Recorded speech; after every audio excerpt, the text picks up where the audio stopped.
Rise, we pledge allegiance. Pledge allegiance to the flag, United States of America, and to the republic for which it stands, one nation, under God, indivisible, with liberty and justice for all.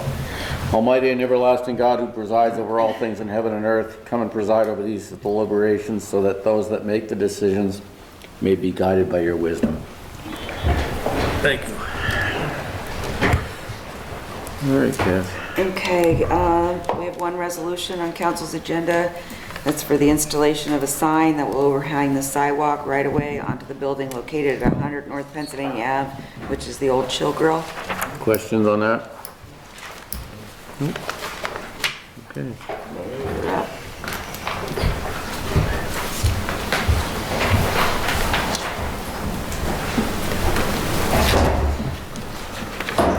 Good evening. I just have one resolution for you, hope for your approval, authorizing the proper city officials to enter into an agreement with Glick Fire Equipment Company, 350 Mill Street Road, Bird in Hand, Pennsylvania, for the purchase of a 2022 Braun Chief XL Ford F5550 4x2 ambulance through the Commonwealth of Pennsylvania's Cooperative Purchasing Program, CoreStars, amount of $386,298.38. Payment to be made from the American Rescue Plan funding. The price includes a deduction for the trade-in amount of the Fire Department Ambulance 605 2011 Marquis F450. Our ambulances are in bad shape. Chief is here to actually answer any questions you may have about the current ambulances, but they get a lot of mileage, and we have to replace this one as soon as possible. So with your help, we'll be able to proceed with the order and to secure the ambulance that's in need. Can you hear me okay? I have a sinus thing, so if you can't, I'll be glad to speak up. Any questions? Just one quick question for you. Go ahead. If it goes through, which I sure will, how quickly do you anticipate it being delivered, or when do you think it will be delivered, Chief? That's a really good question. Of the 4 ambulances we have, 2 of them are frontline. The mayor alluded to how much they're used. Medic 5 alone at Hollenbeck Station put 24,000 miles on it last year. Medic 3 at South Station put 32,000 miles on it last year. And that's not all the hours with them running. So Mayor knows that we've been after 2 ambulances to replace our 2 oldest ambulances. The ambulance that we're trading in is 2011. It's in really bad shape. The other one we wanted to replace, ambulance 617, has 131,000 miles on it. We don't want to take chances with the older ambulances, so that's why we're asking you to authorize this. Now, when the mayor said to me a few months ago, try to get a price, we did. Unfortunately, it was 2 years before it could get delivered here. So this manufacturer, Braun, who all of our ambulances, since I've been chief, we've been buying Brauns, really found one on a line that was already in the process of being built. So we should be able to take delivery here in Wilkes-Barre the first week in May, which is phenomenal. I mean, the industry hasn't caught up with COVID yet. I mean, there's still deliveries. Fire chiefs will tell you all across the country, if you want to buy a fire engine, it's 3 years. An ambulance, it's 2 years. So we were very fortunate. The mayor said, Chief, if you can get that one, you know, go ahead and do it. So we did. And the other thing I want to add, under the mayor's guidance, what we've been trying to do is buy ambulances that are economically friendly for our firefighters and paramedics. This will come with a power load and a power lift stretcher, where when the patient goes on it, they don't lift it up. They press a button and it hydraulically lifts it up. And then when you pull it into the ambulance, you push the stretcher to the back of the ambulance, and it's there. So it sets on the tailboard, and then you hit another button and the lights come up. So technically, the firefighter, the EMT, and the paramedic don't really have to lift a big heavy stretcher up. So Mayor authorized us to look at that, and our staff really loves them. We have them in our current frontline ambulances, and that would be a big addition to be able to get that. Chief, I see with 11 years, the old one, is that about the average lifespan of an ambulance? You know, year? We historically have tried to purchase a brand new one every other year because they get used so hard. That ambulance 617 has 131,000 miles on it. I have 2 receipts here, repairs last week for over $5,000. And that's our general fund money. So when we get them, we generally get 3 years bumper to bumper warranty on them. So during that time frame, we don't, it saves us money because they're under warranty. They get run really hard. For one reason or another, during COVID, we just never got that every other year. But Mayor's really working to help us get there right now. And with your help, we can get back on track for. So actually, the funding for this, if you pass it, that gets us our first ambulance. But Mayor and others, we've applied for some other grant money to try to get that other one replaced in the future also. Thank you. You're welcome. Chief, just one other quick question, a little off topic. How do you feel the rest of the fleet is with the trucks? And I will say this, when we get this one delivered and then we get our other one replaced, we will be in 100% comfortable position then to get us through the next 2 years. So once we get the other one replaced, we get back into that every other year, our fleet will be perfect. When we buy an ambulance, it's not a van, it's not a small one. Understand during COVID, you want an ambulance, the type that we get, you wouldn't want to be in the back of a van ambulance, in my opinion, with your face right over the patient. I mean, with these ambulances we get, we really think about our paramedics that ride in the back of these ambulances too, and what's best for the patient. So our fleet, we're going to be perfect if we can get this one and then we get another one down the road a little bit. thank you. Chief, just a quick question. I see the specs on it says 4x2. They're not 4-wheel drive? No. They're No. rear-wheel drive? Yeah, it's the 4 wheels drive it in the back, and then you'll see included on-spot chains come in the bid. So that way, if they're on an emergency call, the weather gets inclement, they just hit a button and the drop chains come down, and then we have automatic chains that guide the vehicle, so you don't have to actually physically install them. You still can, but that's one of the other things that will come with on-spot chains also. Okay, great, thank you. Anybody else on that? No? I think that's the only thing on your agenda. That's it. Presentations. Yes, we're gonna do it right now. Okay, we're gonna start with Mr. Brooks. I'm good. I dealt with Charlie today. I'm fine. Okay, Mrs. McBride? Yeah, I just, I'm sure like everyone here, I read the article this weekend regarding the overtime and how it's, become a significant part of our budget. And I realize that, that's not unique to this administration. It's been an ongoing issue. So a couple of questions that I have is, are we fully staffed in all of our departments? No, not right now. We're Okay. not. We're still hiring police officers. Okay. There's a notification in the paper that we're giving the civil service test again in March, so we still have to hire, we're looking to hire 5 more police officers back. And then also, we've been ongoing hiring DPW people. We have new people starting next week that we're going to be bringing on board. So we had to hire DPW, and we are still hiring police. Fire, we have 2 officers we're going to be swearing in shortly. Once that happens, we should be fully staffed, but that's the best update I can give you right now. And then once we're fully staffed, do we expect overtime then at that point to come down? Absolutely. Okay.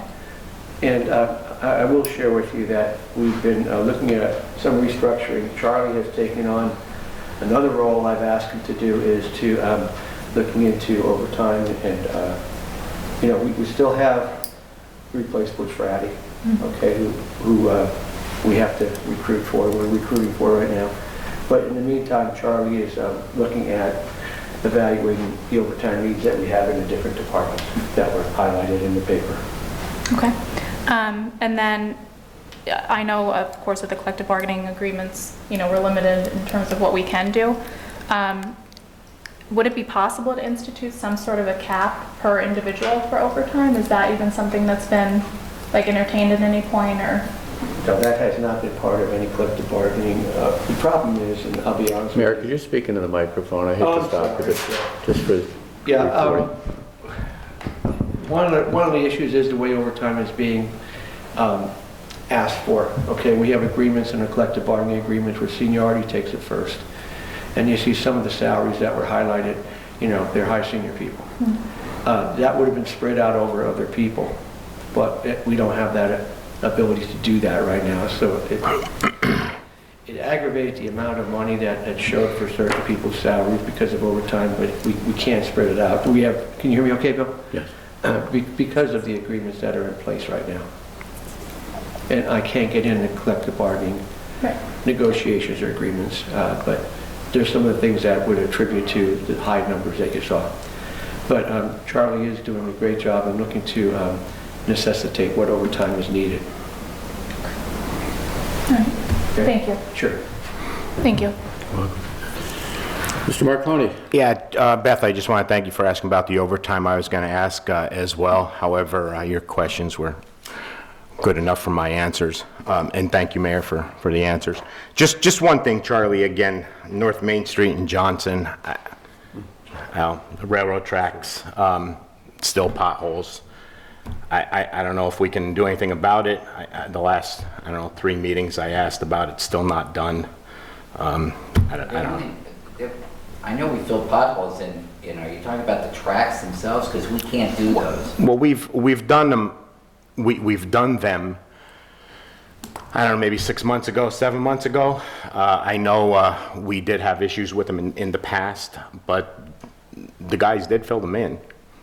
Let me check with the railroad. Yeah. See if I can get them, now that it's spring, maybe they have I know they're doing some upgrades through the city in a number of areas. Okay. A lot of that is signage that's not around anymore. Yeah. So let me see which line that is, and Okay. if I can track a way to try to get the tracks down. Yeah, we like I said, I think we did them in the summer, and same thing. If I could answer Sure, your question. sure. In Tony's area, we had several. We had Parish Street, we had Dana Street. We couldn't repair those. They could only be done by the contractor employed by the railroad company, and it's through the county. Okay. We requested them, and it took us, Tony, how long to get Dana Street and Parish done? I mean, I was elected 7 years ago. I can't, and I know it was last year we got them done, and we were in office 2 years. We're limited what we can do around the railroad tracks because they have to be done a certain way. Right. We don't want to derail a train track or anything, cause a danger, so we're very careful. We'll do the potholes before and Right. after, Yeah. but we're very limited what we can do actually on the railroad tracks themselves. All right, thanks. Charlie, like I said, you guys just check it out, take a look at it. Thanks. That's all I have, sir. Okay.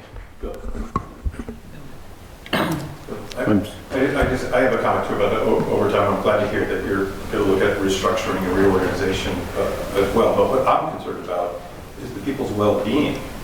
How do you have a family life if you're working 60, 70, 80 hours?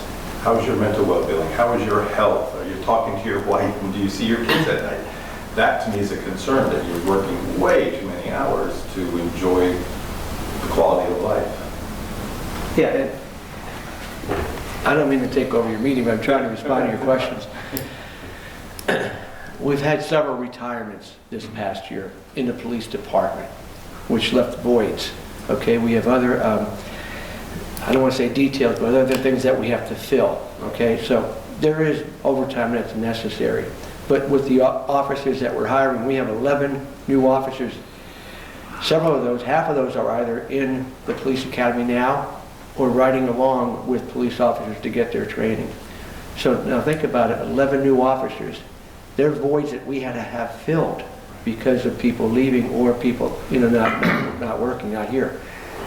The additional 5 officers I talked about, that's going to give us a buffer. It's going to be a little bit above and beyond what we asked for. So we're getting 4 officers through the COPS program that we talked about a couple months ago, thanks to Mr. Cartwright. That's going to help us also with the COPS program, having those people. That's why I want you to see them in your neighborhoods, because we'll have those additional officers to help out. Can you hear me okay, Tony? Yes, thank you. Okay, thank you. Just a question, Mayor, on, I know we look at our neighborhoods and we see issues in all of our neighborhoods. The block captain program, how is it going, and can we get a list of who the block captains are? Because we may want to actually start working with them when it comes to spring cleanups and those types of things? Sure, Bill, I'm happy to do that for you. We just spoke to an organization last week that wants to take some of their people and create block captains in their neighborhood. So we're looking at several new block captains, and Jay's going to have to go through the training with those people, but we're happy to give you a listing of that. Lisa can do that for you. That'd We'll be get great. Lisa to do that tomorrow. Anybody else want that in your neighborhoods? Yeah, I'll take one too. Yeah, definitely. Okay. We'll get a list of all the 5 council members. And then also, we have outside people that want to help us too. So, believe me, we want to do as much as we can. Okay. There's a lot to do. There's a lot that needs to be done in our neighborhoods other than patching potholes. There's a lot of cleaning and those types of things, and I think that would be very useful if we get everybody involved. And one more thing too, about DPW overtime. Don't forget on weekends, we have special events. That's all overtime. That's all stuff that we have to provide. You know, you're looking at different events that are at Kirby Park, which is Wilkes-Barre, you're looking at other parks. So we're doing our best to try and keep the parks clean and cut the grass and everything else. Those things all, you know, if you have people out, you're trying to replace people, like we're hiring new people next week. I'm not making an excuse at all. I'm just saying that sometimes that there's overtime necessary, and when the same person gets it overtime all the time, elevates their salary. And we haven't really mentioned it, but I kind of didn't want to necessarily go there, but it's a twofold issue, the overtime and the ramifications it has on the pension funds. We know quite often, I've seen it, having been a city employee for many years, a lot of these people seize that opportunity to retire because it's based, I know we can't get into the details, but in large part on your previous year's salary. And how long the pension funds can sustain those types of retirements. It's a serious concern. I know the Pennsylvania Municipal League is looking at that because that reform would have to come. We can't supersede collective bargaining agreements, but state law can. State law can say, listen, you know, it's got to be your previous 3 years, or overtime isn't included in your pensions, those types of things. And that the Pennsylvania Municipal League is looking at that, as you know, aggressively, because it's not just us. It's across the state where this is going on, including state employees as well. So that's something that really needs to be addressed because it is a problem for all of our pension funds. You're right, Bill. It's not just a Wilkes-Barre problem, It's not. and PML has been a great partner to us. They're lobbying for change for pension reform across the state, which would probably keep a lot of people from working 80 or 90 hours a week, as Councilman Brooks just mentioned. And those things might actually correct themselves, but one thing feeds into another with that. We talked last week about putting in new camera systems, and I think that's great.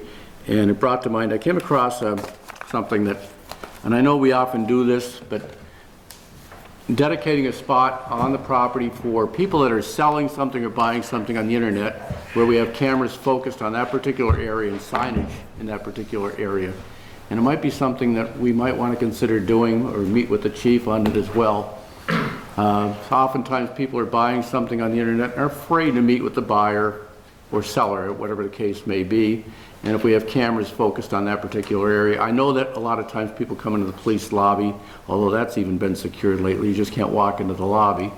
And just a spot that we know that it is video recorded, and it is available for somebody that if they're buying something or selling something on the internet, and it's a little bit scary sometimes doing just that. At least you can meet at that location and be assured that the transaction is being recorded and there is help nearby. Yep, Council, I think you're going to be very happy with the upgrades we're doing out in the parking lot and in City Hall itself that we received your approval on. It's going to be much brighter. We still have several large lights outside that we're waiting for the poles to be delivered, and it's going to be much brighter, and also the new lights, the cameras outside and inside the building. It's going to be amazing quality, so take a look at that once it opened up and see what you think, okay? I know that particular area, though, if you have a spot designated for that, when I worked at the college and somebody's car would get struck, they'd come in and say, I want to see well, we don't have coverage on every square foot of the whole property.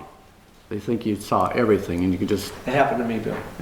Yeah, it did happen to you. My car was hit 4 times out there. And guess what? We didn't have video of it because... We caught one guy. Yeah. But fortunately we did.